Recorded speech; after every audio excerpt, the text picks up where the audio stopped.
নির্বিঘ্নে শেষ হয়েছে গঙ্গাসাগর মেলা ২০২৪। তবে এখনও অনেক সমস্যা রয়ে গিয়েছে সাগরে। সাগরদ্বীপে প্রধান সমস্যা হলো যাতায়াতের সমস্যা। সেই সমস্যা সমাধানের জন্য ব্রিজ তৈরির দাবি উঠেছিল দীর্ঘদিন ধরে। সাগরদ্বীপবাসীর সেই স্বপ্ন এবার পূরণ হতে চলেছে। সেই সঙ্গে গঙ্গাসাগর মেলাকে জাতীয় মেলার তকমা দেওয়ার দাবি আরও একবার জোরালো হয়েছে। কেন্দ্রীয় সরকারকে বারবার বলার উদ্দেশ্য এই যে কেন্দ্রীয় সরকার যদি এটাকে ন্যাশনাল মেলা বা জাতীয় মেলা হিসেবে ঘোষণা করে, তাহলে কেন্দ্রীয় সরকারের একটা দায়বদ্ধতা থাকে। তাহলে সেখানে কেন্দ্রীয় সরকারের টাকা এবং রাজ্য সরকারের টাকা যৌথ টাকা পেলে যেমনি করে আমাদের এই নদী ভাঙন রক্ষা করার জন্য দীর্ঘমেয়াদী একটা পরিকল্পনা রাজ্য সরকার গ্রহণ করতে পারে কেন্দ্র এবং রাজ্য সরকারের যৌথ উদ্যোগে। এখানে এই মেলা জাতীয় মেলার তকমা পেলে তবে আরও বেশি করে কেন্দ্রীয় সাহায্য মিলবে।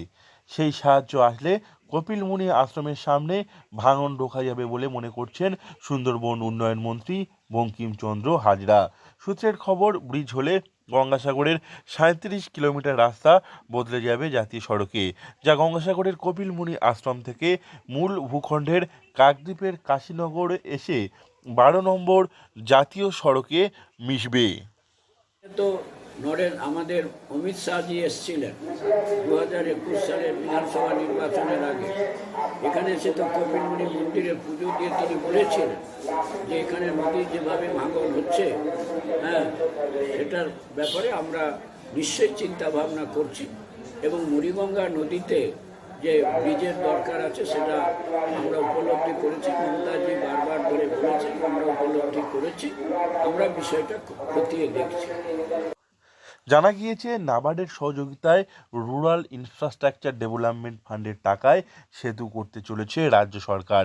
এতদিন পর্যন্ত টাকা না থাকায় এই কাজ আটকে ছিল। এই সেতু নির্মাণের জন্য প্রয়োজন ১,৬৪৮ কোটি টাকা।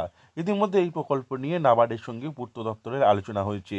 নবান্ন সূত্রে খবর, সহজ শর্তে ঋণ নিয়ে নাবার্ডের আধিকারিকরা নীতিগত সম্মতি জানিয়েছে, যার ফলে ব্রিজ হওয়া এখন শুধু সময়ের অপেক্ষা। আর এই ব্রিজ তৈরি হলে সাগরদ্বীপের সঙ্গে মূল ভূখণ্ডের যোগাযোগ ব্যবস্থা আরও উন্নত হবে।